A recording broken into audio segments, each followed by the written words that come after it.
Sekali lagi katakan, mari mengalirlah Roh Kudus. Mengalirlah kuasa Roh Kudus. Kami rindu Engkau hadir di tengah kami dan memulihkan hati kami, hidup kami yang kami persembahkan pagi hari ini. Mengalir, pulihkanku, pulihkanku. Mari yang rindu dipulihkan katakan, pulihkanku.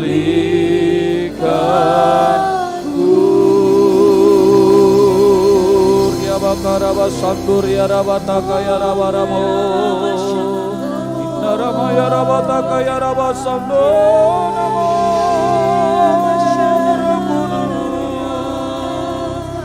Roh Kudus hadir di tengah kami.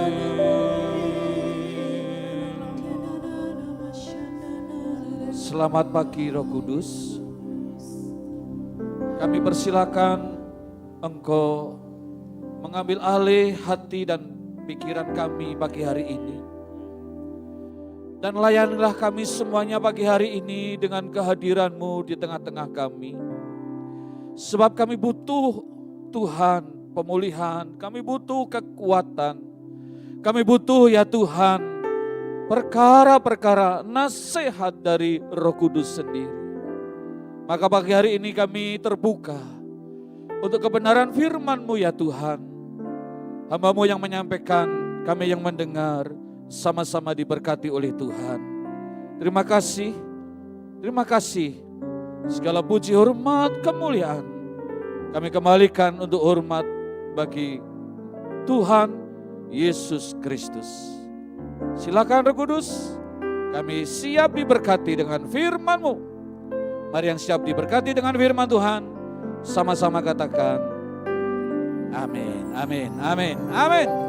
Silakan duduk kembali. Shalom Bapak dikasih Tuhan. Saya Pendeta Ari Nugroho, gembala di GBI House Operate Pamulang, dekat dengan tempat ini.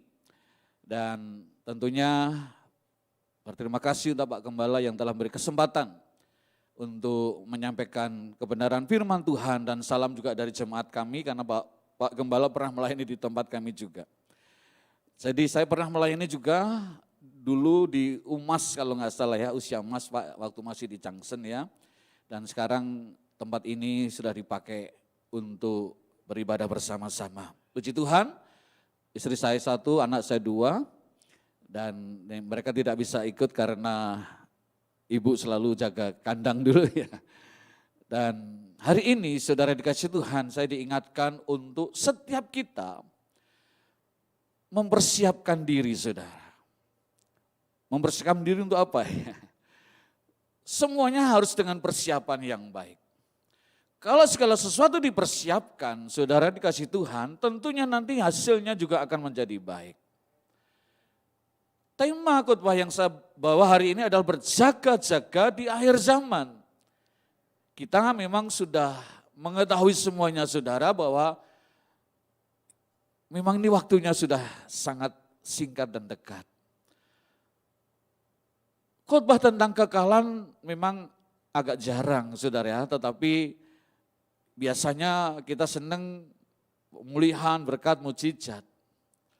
Tetapi hari ini Tuhan ingatkan supaya semuanya diingatkan, termasuk saya, agar tetap berjaga-jaga. Ini penting karena kalau kita tidak ada yang mengingatkan saudara, kadang-kadang kita kebablasan. Saya saja mau pelayanan di sini selalu diingatkan, Pak jangan lupa ya tanggal ini mana Pak tema khotbahnya dan sebagainya saudara. Karena kesibukan, kadang saudara diingatkan di dalam firman Tuhan tentang anak yang hilang. Anak yang hilang itu memboroskan kekayaan bapaknya, tetapi sebenarnya yang diboroskan, karena pendoa pernah menyampaikan kepada saya, adalah waktu. Banyak anak-anak sekarang ini, anak-anak Tuhan juga memboroskan waktu di luar hadirat Tuhan. Sehingga kehidupan mereka tergilas dengan keinginan-keinginan dunia. Bapak dikasih Tuhan, kita melihat Matius 25 ayat 1 sampai dengan 13 tentang gadis-gadis yang bijaksana dan gadis-gadis yang bodoh. Bapak dikasih Tuhan, kalau kita membaca dari ayat ini perumpamaan tentang hal kerajaan surga, tentang 10 gadis yang menyongsong mempelai laki-laki, 5 diantaranya bodoh dan 5 bijaksana. Tetapi sebenarnya saudara, ini adalah 10 pendamping mempelai dengan 10 pelita yang sedang menantikan kedatangan sang mempelai laki-laki. Jadi kalau istilah sekarang itu seperti pagar ayu, pagar bagus gitu ya. 10 pendamping mempelai wanita yang menanti mempelai laki-laki untuk meminangnya, untuk menikah. Dan ternyata dalam perumpamaan yang Yesus katakan adalah mempelainya datang terlambat. Sehingga mereka tertidur dalam menantikan itu, sedangkan 5 pendamping mempelai yang bijaksana membawa minyak dan selama pelita mereka juga. Tetapi pendamping wanita yang bodoh ini tidak membawa cadangan minyak. Hari ini kita akan belajar bersama dan merenungkan firman Tuhan ini. Karena itu berjaga-jagalah sebab kamu tidak tahu akan hari maupun akan saatnya. Matius 25 ayat 13. Bapak dikasih Tuhan. Tugas sebagai hamba Tuhan, gembala, adalah mempertunangkan jemaat dengan Kristus. Tetapi kadang kenyataan di akhir zaman ini banyak dalam tanda kutip secara rohani jemaat berselingkuh dengan hamba Tuhan, dengan pendeta, dalam arti mereka terlalu fokus dan kagum kepada sosok hamba Tuhan. Padahal kita diingatkan bahwa kita ini tugas kita mempertunangkan jemaat dengan Kristus. Waktu-waktu yang lalu gereja pernah melakukan kesalahan, terlalu kagum kepada manusia, pada hamba Tuhan, sembah-sembah kadang-kalanya saudara ya. Hamba Tuhan itu lewat sembah. Jadi hari ini mari kita sadar kembali bahwa kita sedang dipertunangkan dengan Tuhan. Kita sebagai hamba Tuhan, gembala-gembala, harus bijaksana, melekat pada Roh Kudus, supaya semua jangan sampai tertidur juga. Jangan sampai saya sebagai hamba Tuhan tertidur juga. Tidak pernah mengingatkan kepada jemaat yang Tuhan percayakan untuk berjaga-jaga. Tentunya kita belajar dari ini, jangan sampai kita terbius. Kalau terbius itu tidur tidak sadar saudara. Terbius, atau kalau bahasa Jawanya kelenger gitu ya. Kelenger itu sudah nyaman, tidur, enak dan sebagainya. Saudara pernah Tuhan membuat kenyamanan bagi jemaat kita. Jadi saya mengembalakan itu sudah lama, menjadi full time itu masih muda, sejak di Wisma Karsa Pemuda, gereja di bawah Gembala Pak Niko waktu itu, saya pelayanan menjaga konter gitu ya. Dari penjaga konter, kemudian ketika Rayon 9 terbentuk ada di Sawangan, saya melayani di sekolah minggu, dan sampai Tuhan percayakan menjadi gembala. Di dalam pengembalaan, kadang-kadang kita sering dibawa sering pada zona nyaman juga. Di Pamulang, kita pernah menyewa sebuah bioskop 21, itu dingin, kursinya empuk luar biasa saudara. Akibatnya apa saudara? Akibatnya ketika pujian semangat luar biasa, kemudian ketika dia mulai mendengar firman Tuhan, saya lihat loh kok pada mulai tidur. Karena AC, kursi empuk, tidur loh saudara, benar-benar tidur. Secara fisik tidur. Dari situ saudara, satu saat Tuhan izinkan kita digoncang. Dilarang beribadah di tempat umum, pindah lagi. Dari dulu Ruko Prima, bakmi Naga Restoran waktu itu kita sewa, 21 Jemaat, begitu luar biasa banyak saat itu. Tiba-tiba dalam waktu diancam pindah tempat. Susah saudara, nyari tempat yang agak besar di Pamulang. Akhirnya kita dapatkan gedung bulu tangkis, GOR. Kita sewa di situ, luar biasa saudara. Sound system susah diatur, gaung suaranya. Dikomplain gereja depan kita, karena suaranya kemana-mana saudara. Karena gedung itu dari seng. Kita sempat ngontrak lama di sana, jemaat mulai hilang saudara. Nyaman, kemudian pindah ke tempat yang panas, tidak ada AC, hilang. Yang setia cuma kelihatan beberapa. Apa yang kami lakukan saudara? Saya ingat, iya ya, jemaat adalah milik Tuhan. Tetapi Tuhan gimana kalau mereka tidak punya tempat?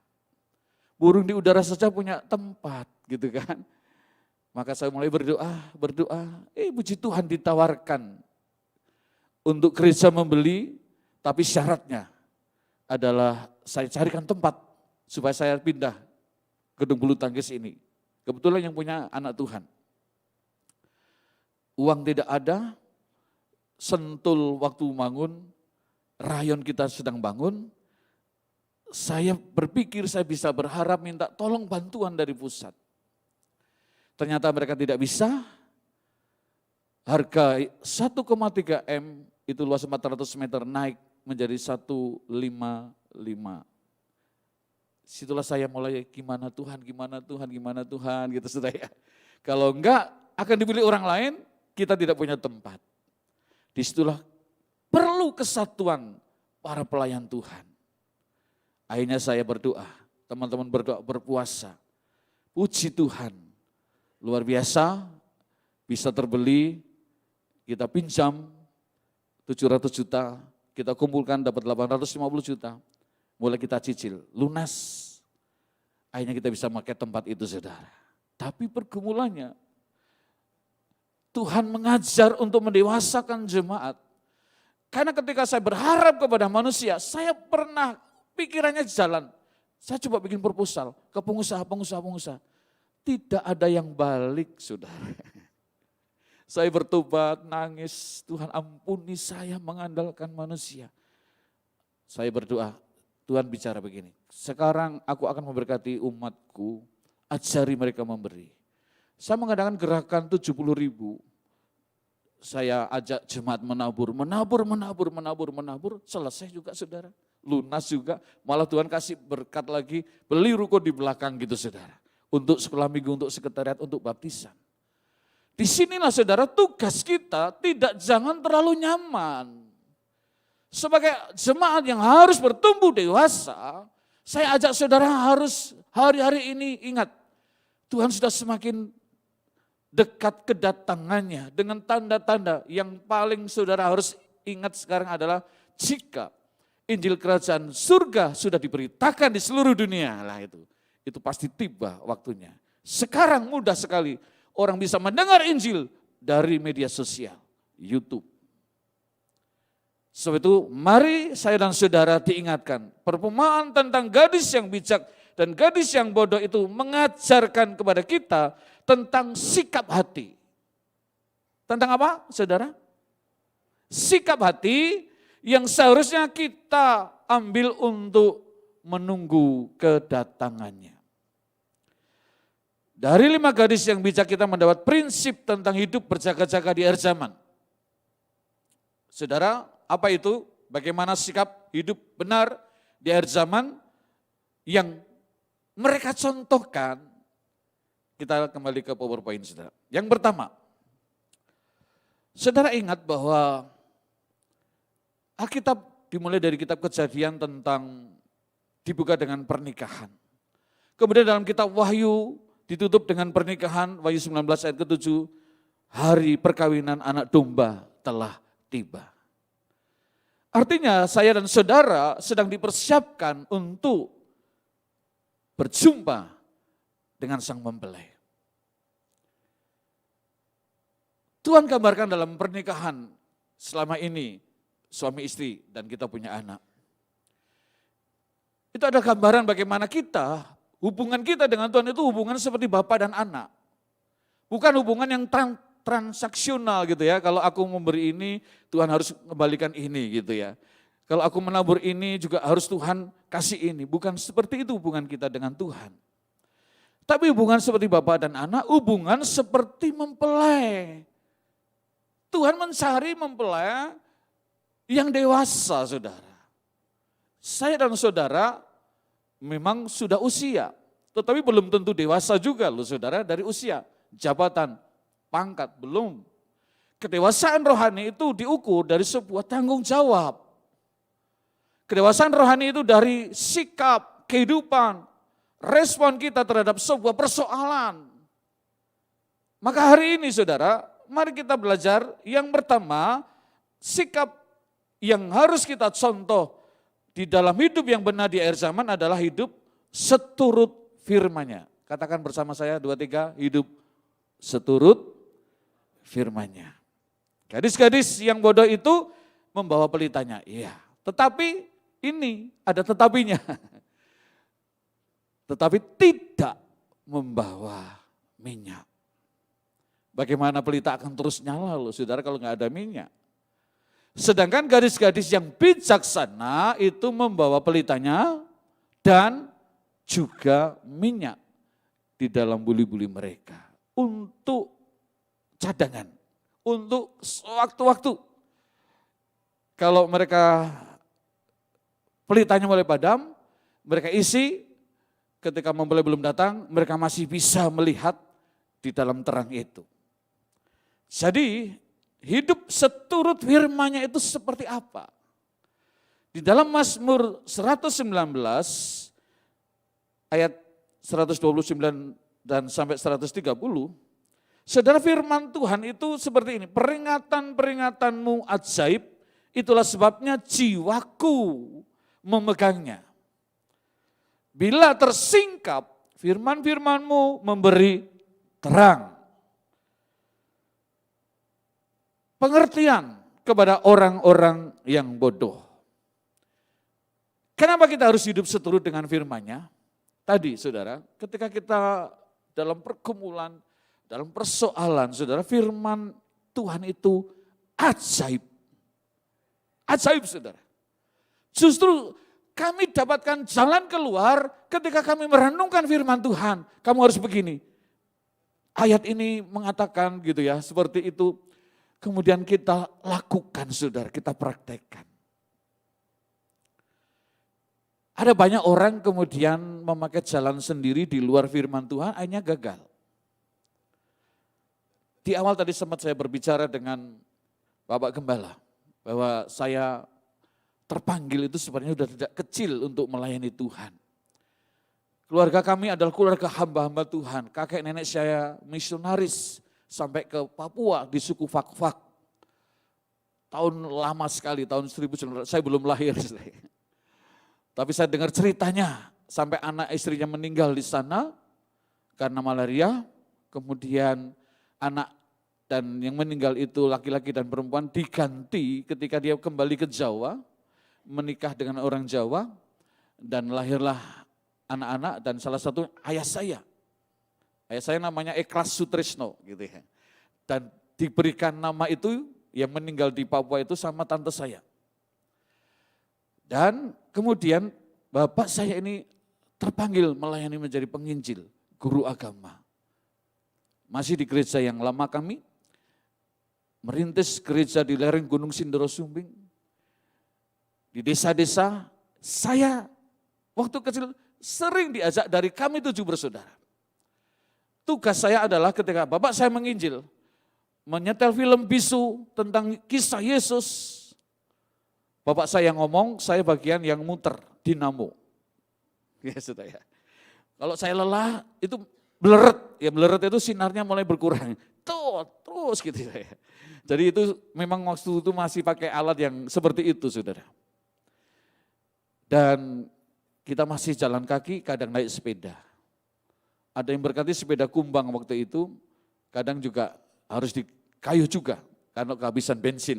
Jadi dari sejak kecil rupanya saya sering diajak pelayanan bapak saya, itu saudara ternyata ada benih yang baik.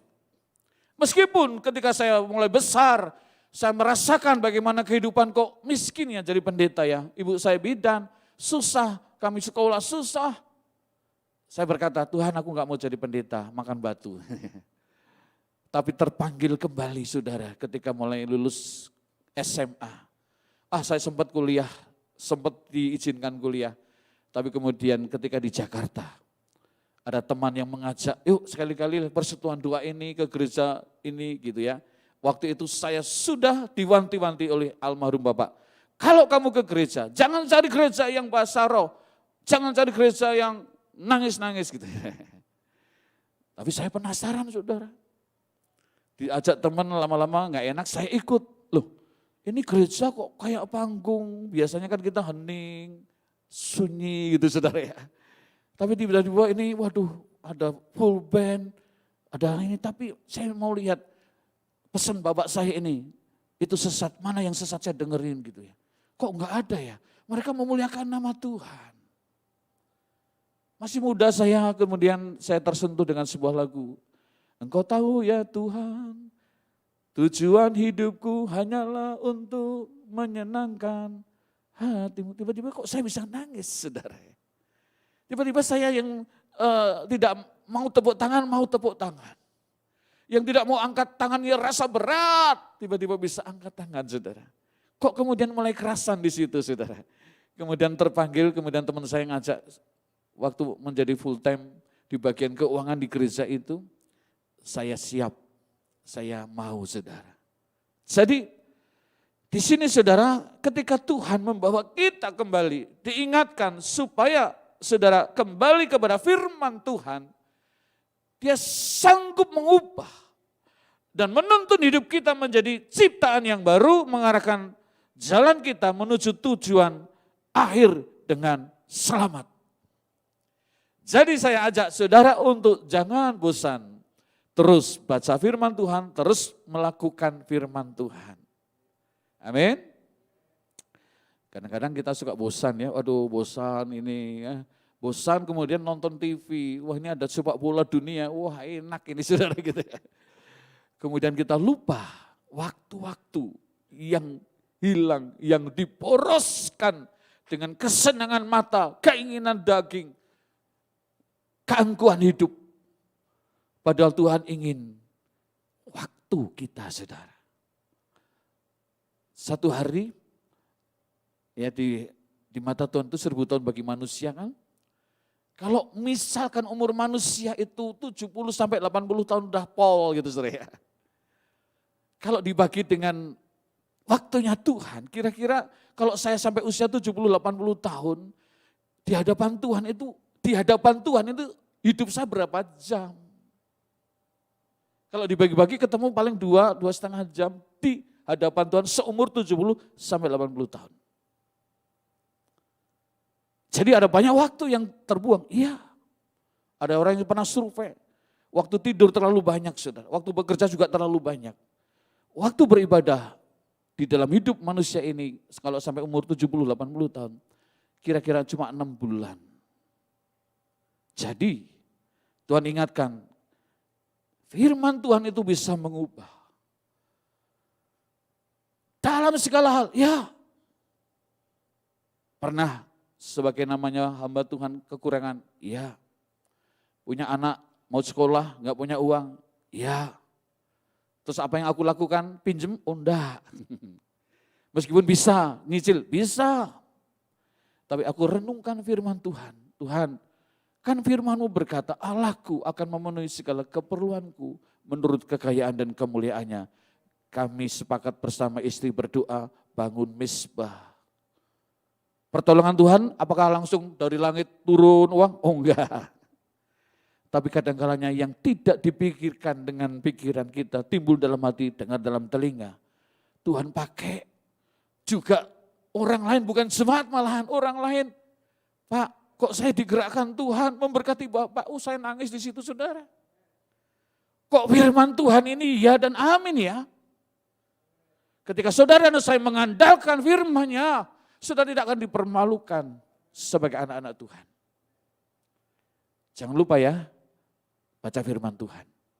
Jangan lupa renungkan, lakukan. Sebab kalau hanya sebagai pengetahuan, saudara, maka engkau tidak pernah melakukan, engkau tidak pernah membuktikan firman Tuhan ini ya jadi sia-sia. Oh saya percaya Tuhan, ya saya yakin sudah percaya Tuhan. Tapi apakah saudara melakukan firman-Nya? Tidak semuanya bisa. Tapi hari ini Tuhan ingatkan, hidup yang seturut dengan firman-Nya ini adalah, karena firman Tuhan itu ajaib, firman Tuhan itu memberi terang. Di dalam Mazmur 119 itu, ayat yang 129 sampai 130, dia memberi terang. Selama engkau berjalan dengan firman Tuhan, engkau tetap hidup di dalam terang. Tahun 2023, tahun ke-8, tahun susah, tetapi ketika saudara berjalan dengan Yesus Kristus, saudara tetap hidup di dalam terang. Tidak perlu takut di dalam kegelapan, saudara. Itu kan prediksi dunia seperti ini. Tapi selama saya dan saudara tetap di dalam firman-Nya, kita akan melihat terang itu. Dan firman Tuhan itu juga memberi hikmat. Saudara, sumber hikmat bagi orang yang lemah, bodoh menurut dunia, dan rendah, jangan mencari pertolongan di luar Tuhan. Tadi saya bersaksi ketika ingin membangun gereja, saya ingat firman Tuhan, burung di udara saja Tuhan pelihara, Tuhan kasih tempat, maka kerinduan itu muncul dulu, saudara. Ada banyak orang yang pengen punya anak tapi enggak rindu dulu, saudara. Ada pengen cari pasangan hidup tapi enggak pengen kerinduan untuk cari pasangan hidup, ya maunya jomblo saja gitu, saudara. Maka ada istilah cuhan jomblo tertahan mantan gitu, saudara. Pengennya seperti mantan ini, padahal anak-anak Tuhan di sini banyak gitu ya. Tapi kenapa kau enggak mau gitu, kadang-kadang saya mikir gitu, saudara. Anak-anak muda ya, jangan takut menikah karena Alkitab berkata mendapatkan istri itu mendapatkan sesuatu yang baik. Sehingga disitulah kita dipertajam, diubah karakter kita. Orang yang paling dekat justru yang mengubah karakter kita juga selain firman yang kita terima, saudara. Ya, firman tentu memberi hikmat. Cari pertolongan yang dari Tuhan saja ketika keadaan terdesak. Mari renungkan firman Tuhan menjadi sumber inspirasi, membuka jalan keluar, melebihi akal manusia dan kecanggihan apapun. Jadi saudara, pelita adalah sarana, kembali ke PowerPoint, penerangan yang disiapkan oleh 5 gadis tadi. Ya, yang bijak tadi. Untuk apa? Menyambut kedatangan mempelai laki-laki yang kapan saja dia bisa datang. Kapan saja bisa datang. Mazmur 119 ayat 105 menyatakan firman Tuhan itu apa? Pelita bagi kaki perjalanan, terang bagi jalan orang yang percaya. 5 gadis yang bijak itu meneladankan hidup yang dilandaskan pada firman Tuhan agar di dalam keadaan apapun selalu siap. Katakan siap. Katakan siap. Ya, selalu kan kalau di dalam kemarin saudara lihat SB Freddy Sam ya, FB. Saksi-saksi siap gitu ya. Siap yang mulia gitu ya. Tapi ditanya siap, enggak tahu yang mulia. Ini enggak tahu yang mulia gitu ya. Jadi saksi yang direkayasa atau saksi palsu, tapi anak-anak Tuhan harus siap. Siap di dalam apa? Segala hal menyambut kedatangan, siap dipimpin firman-Nya juga. Jadi yang pertama itu adalah hidup setara dengan firman Tuhan.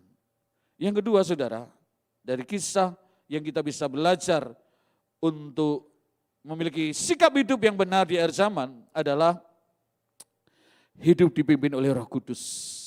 Visi gereja ini adalah mempersiapkan jemaat yang kudus, yang penuh belas kasihan dan berdampak. Benar, kalau kita tidak dipenuhi Roh Kudus, saudara, kita jadi bisa linglung, saudara. Arah kita bisa salah. Gadis yang bodoh tadi, dia tidak membawa persiapan ini. Karena minyak itu lambang dari Roh Kudus, saudara. Ya, minyak lambang pengurapan. Gadis-gadis yang bijaksana tetap hidup di dalam pengurapan dan cukup minyak di dalam pelayanannya. Tetapi yang bodoh, kadang-kalanya tidak punya hikmat, jadi lalat yang dalam kitab Pengkhotbah itu mengatakan, lalat itu bisa merusak minyak urapan gitu ya. Artinya kalau hikmat orang yang bodoh itu, sekali tindakan bodoh kita, saudara, itu akan merusak semuanya nanti. Contoh misalkan sudah posisinya sebagai pendeta, misalkan ya, saya ngomong pada diri saya sendiri. Misalkan sudah posisi pendeta, sudah punya banyak jemaat, misalkan saudara dan sebagainya, tiba-tiba kita bodoh, melakukan tindakan yang bodoh. Mungkin pelecehan, seksual, tidak mempertunankan jemaat kepada Kristus, tetapi suruh kepada kita terus. Dan itu yang membuat kalau suara saya ini harus suara Tuhan harus didengar gitu. Misalkan, wah mereka harus mendengar suaranya pendetanya, kalau enggak, wah saudara dikutuk dan sebagainya. Wow, ada banyak yang saya dengar. Anak-anak muda yang ikut sebuah persekutuan, ketika mengadakan doa profetik di pantai selatan, tiba-tiba waktu menari gitu mau tenggelam kena hempasan air laut. Pemimpinnya ngomong, kamu kurang iman, padahal mau mati tenggelam saudara. Puji Tuhan bapaknya sadar, kamu keluar dari persekutuan ini, jangan ikut-ikut lagi. Saudara, kalau kita tidak dipimpin oleh Roh Kudus, mungkin kita bisa tersesat, saudara. Ingat Yakobus 4 ayat keempat mengatakan demikian. Hai kamu, orang-orang yang tidak setia, tidakkah kamu tahu bahwa persahabatan dengan dunia adalah permusuhan dengan Allah? Jadi barang siapa hendak menjadi sahabat dunia ini, ia menjadikan dirinya musuh Allah. Ia menjadikan dirinya musuh Allah. Kalau kita bersahabat dengan dunia, saudara, orang yang tidak setia. Jadi orang yang tidak setia itu sebenarnya juga orang yang tidak percaya. Karena percaya itu dalam bahasa Yunaninya itu pistis, ada unsur setia, ada unsur taat saudara. Iblis juga percaya sama Yesus, ya, tapi iblis gemetar. Nah kalau orang Kristen percaya sama Yesus tapi nggak pernah gemetar saudara. Iblis saja yang masuk ke di Gerasa itu, ketika melihat Yesus dia tersungkur menyembah. Apa urusanmu dengan aku anak Allah gitu ya. Iblis juga tahu, iblis juga percaya. Tapi banyak orang Kristen yang percaya tapi tidak gemetar, malah sembrono saudara. Kadang-kalanya menggunakan nama Yesus untuk bercanda, untuk main-main saudara. Saudara dikasih Tuhan ingatkan ini. Karena kata penyesatan itu berasal dari kata Yunani skandalon yang artinya perangkap. Saudara, artinya perangkap. Di dalam perjanjian baru kata ini digunakan untuk menunjukkan satu jebakan yang dipasang oleh musuh. Jadi penyesatan adalah suatu strategi iblis untuk melawan umat Tuhan, saudara, sampai ada yang dikatakan dia berdosa sampai mati. Ada dosa yang tidak mendatangkan maut, ada dosa yang mendatangkan maut. Tapi dosa yang mendatangkan maut adalah dosa itu tidak pernah diakui, dia berbohong kepada Tuhan, dia berbohong kepada Roh Kudus. Kisah Ananias dan Safira itu contoh. Ketika dia berbohong kepada Roh Kudus, mati. Berapa menit datang istrinya, mati saudara. Karena dia mendustai Roh Tuhan juga, mendustai Allah juga. Saudara, saya ingatkan banyak orang yang tidak menyadari bahwa mereka sedang berada di dalam tawanan, dan dalam kenyataan ini adalah seorang dapat tersesat di saat justru keimanan mereka sedang jatuh. Kepercayaan mereka sedang jatuh. Bisa tersesat.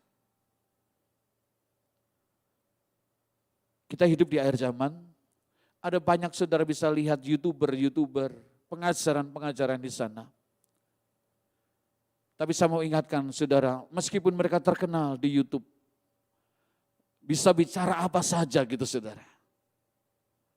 Tapi saya mau ingatkan, kalau saudara sakit, saudara sedang minta tolong didoakan, ataupun saudara minta pertolongan, mereka tidak akan datang kepadamu. Engkau harus menghargai hamba-hamba Tuhan di gereja ini, pemimpin-pemimpin rohani di tempat ini. Yang mendoakan saudara, yang menjaga jiwamu.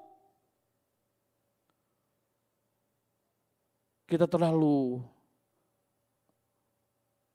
meremehkan di sini, saudara. Saya mengingatkan ini supaya kita kembali dipimpin oleh Roh Kudus.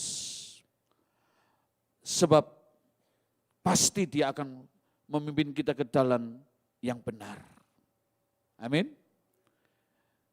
Bergaulah dengan Roh Kudus, sapalah dengan Dia. Selamat pagi Roh Kudus. Bangun pagi, apa yang saudara lakukan?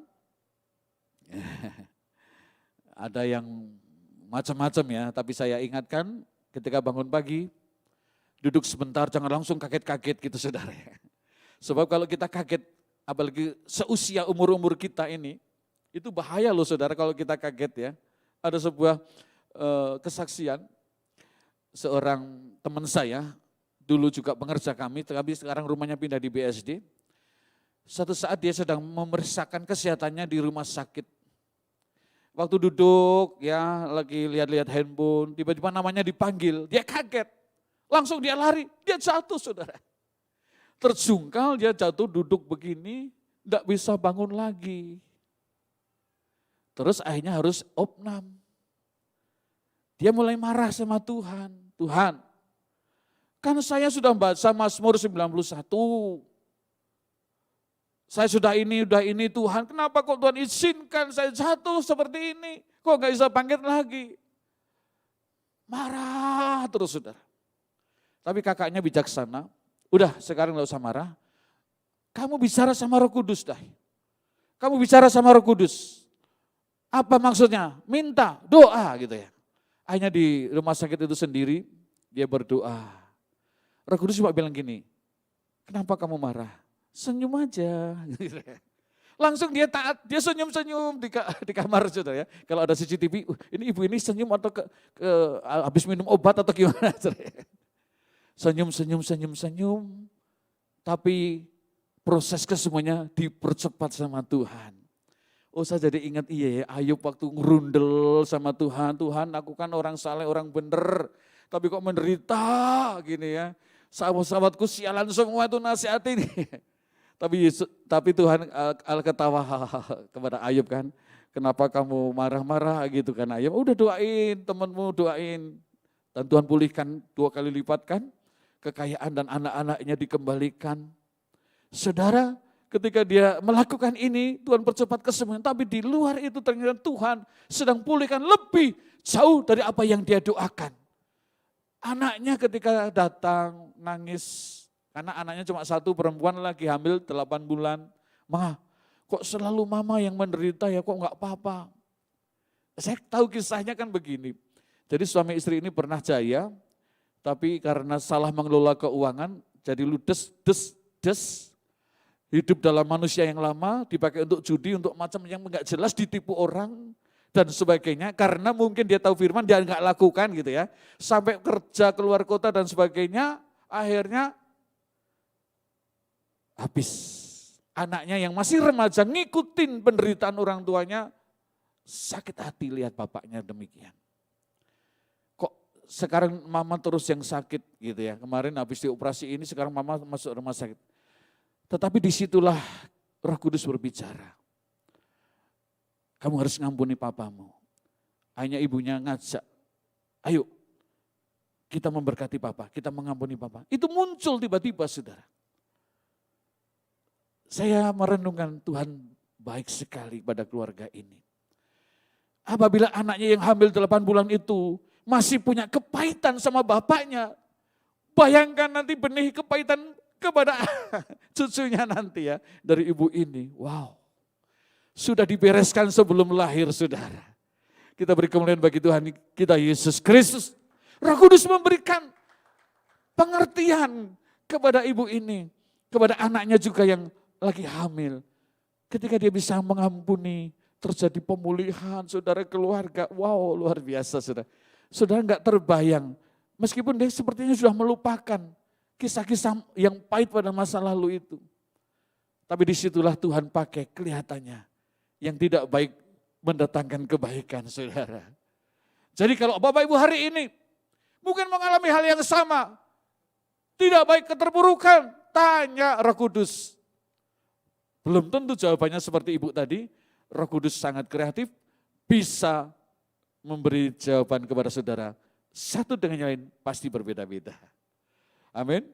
Yang terakhir saudara, kita sikap hati yang seperti apa adalah intim dengan Allah. Dalam Matius 25 ayat 12, tetapi ia menjawab, aku berkata kepadamu, sesungguhnya aku tidak mengenal kamu. Ketika mempelai pria datang yang bijaksana bisa mengiring dan masuk ke pintu tertutup, yang bodoh tadi sedang membeli minyak, tetapi ternyata waktu dia ingin menyusul, pintu sudah tertutup dan mereka tidak bisa menemui mempelai laki-laki itu. Dan dikatakan, aku kok gak kenal kamu. Ini ayat yang sangat juga mengerikan bagi pendeta hamba Tuhan, Matius 7 ayat 21-23. Orang Kristen pun juga sama, aku tidak mengenal kamu. Loh aku sudah membuat mujizat Tuhan, aku berbuat aku ini. Aku tidak kenal kamu. Wow. Saudara, ibadah kedua saya nanti sampaikan tentang hidup di dalam kekekalan. Salah satu hamba yang setia itu adalah hamba yang bertanggung jawab ketika dikelola keuangan, ketika dikasih talenta, ketika ucapannya selalu memuliakan Tuhan. Ucapan kita dipertanggungjawabkan, saudara. Jadi saya ingatkan hari ini, ayo hidup intim dengan Allah. Gaya hidup yang seperti apa sih yang intim dengan Tuhan ini?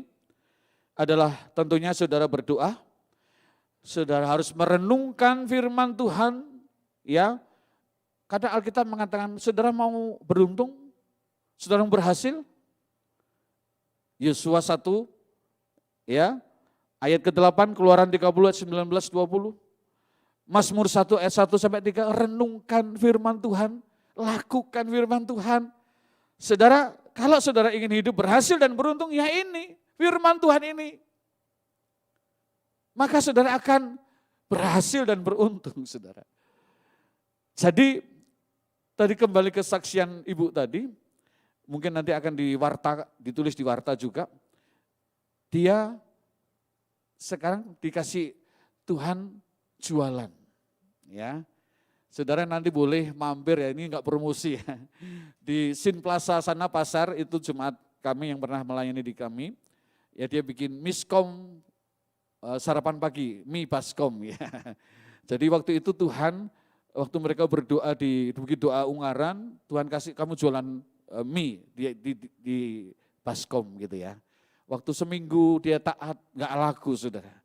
Bener enggak sih Tuhan berbicara gitu ya, hanya tapi dia taat setia, lama-lama laku saudara. Laku, rame saudara. Antri yang datang. Padahal cuma beli mie di tempat baskom. Rupanya kuncinya, ibu ini diurapi oleh Tuhan. Sebelum melakukan sesuatu dia menyembah Tuhan, dia memuji Tuhan. Itu cuma mie, kemudian sekarang jadi nasi uduk, kemudian ditambah gorengan yang lain. Saudara ini luar biasa. Apa yang pernah hilang waktu itu, Tuhan kembalikan 7 kali lipat loh saudara. Rumah yang dijual, mobilnya yang sudah dijual, Tuhan kembalikan karena kesetiaannya melakukan firman Tuhan. Dia tidak bisa masak saudara, tidak bisa masak karena waktu menikah sama suaminya dia berkata, karena saya kenal baik ini, jadi saya ngerti kisahnya. Tapi ketika Tuhan mengurapi dia, setiap masakannya jadi enak. Heran, saya kadang juga heran, Tuhan, kalau Tuhan sedang berperkara, Karena keintiman seseorang dengan Tuhan ini, Tuhan bisa mengubah hidupnya berhasil dan beruntung. Dia terus memuji dan menyembah Tuhan, saudara. Dan mari, jangan sampai kita tidak dikenal Tuhan. Jangan sampai kita tertidur, kelengar, sama Tuhan di tempat ini. Dan saya juga mengingat kepada saya, jangan kemudian saudara malas melayani, kemudian saudara tidak setia kepada Tuhan, kemudian saudara terlalu kagum kepada manusia. Tolong, harus kagumlah kepada Tuhan Yesus Kristus saja, saudara. Amin. Mau yang datang di sini pendeta yang pernah artis kayak atau yang ganteng atau siapa, jangan dikagumi. Uji setiap pengajaran, uji pengajaran saya juga, uji apakah sesuai dengan firman Tuhan atau tidak. Yang saya ingin ingatkan, kagumi Tuhan, layani Tuhan. Sebab itu saudara dikasih Tuhan, kita harus menjadi murid Kristus yang dewasa. Bukan pengikut ya, tapi murid. Kalau murid mau didewasakan, memiliki kedewasaan rohani, memiliki sikap tanggung jawab, memiliki teladan, itu murid. Bukan pengikut. Baik, saya tutup dengan kisah ini. Saudara pernah ya ingat 5 gadis yang bodoh tadi tidak dikenal oleh Tuhan. Hal itu menunjukkan bahwa mereka tidak memiliki pengenalan dan keintiman dengan Tuhan. Di tengah keadaan akhir zaman yang penuh tantangan dan kita dipanggil untuk semakin memiliki keintiman dengan Tuhan agar senantiasa mendapatkan kekuatan di dalam diri kita. Saya hanya mengingatkan tentang kisah yang viral kemarin, pendeta muda R yang membunuh teman pelayanannya. Ya betul ya, viral kan pendeta membunuh, kemudian di CCTV senyum-senyum gitu ya. Puas, loh kok bisa ya? Bukankah dia di Instagram nyampein firman? Kata-kata motivasi yang luar biasa. Tapi kok bisa membunuh? Belajar dari YouTube bagaimana membunuh tanpa suara. Wow, ternyata saudara dari sisi psikolog saya dapatkan WA juga dari teman mengatakan begini ya.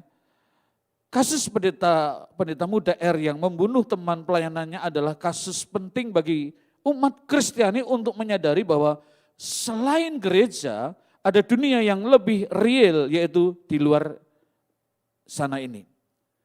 Jadi dikatakan dari sisi psikologis itu disebut megalomaniak. Adalah perasaan atau perilaku seolah-olah dia yang perlu diikuti karena punya otoritas dan jabatan tinggi di gereja. Bagi yang tidak ikut dia maka bukan saja korban salah terhadap pemimpin tersebut tetapi juga salah terhadap Tuhan. Jadi suara pemimpin suara Tuhan seperti itu katanya ya. Dan juga disebut God kompleks. Orang ini selalu memakai ayat Alkitab untuk menyerang atau membela diri atau sering katakan suara dia, suara Tuhan. Disebut di Alkitab bahwa pemimpin dipilih oleh Tuhan. Lebih parah lagi para penderita good kompleks sering katakan bahwa apa yang ia katakan adalah suara Tuhan. Jadi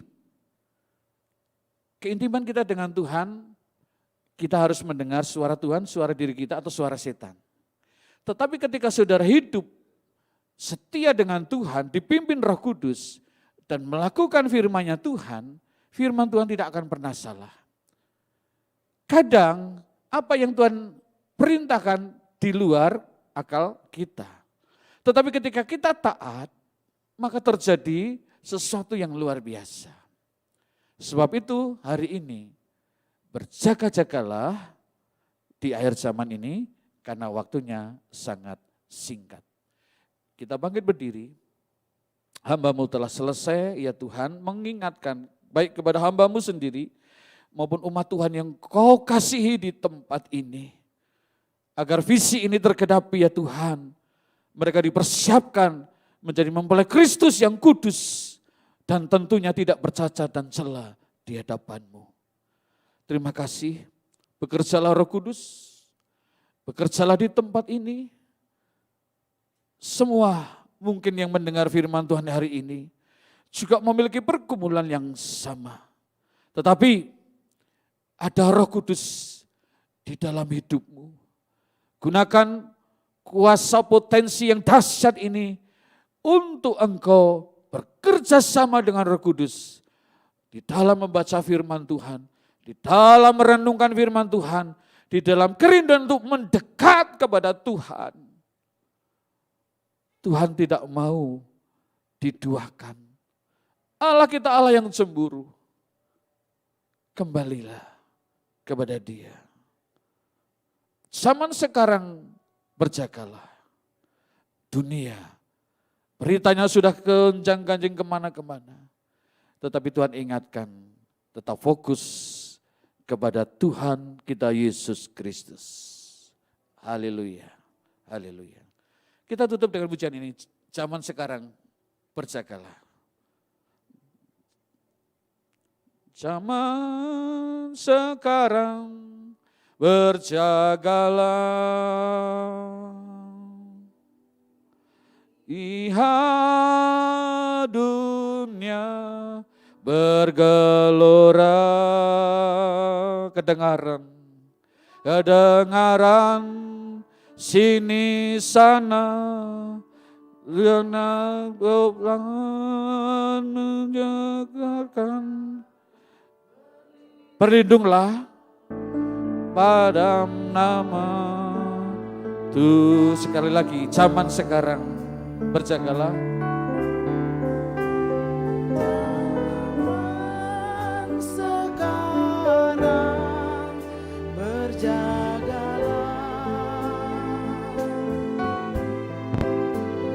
Lihat dunia bergelora.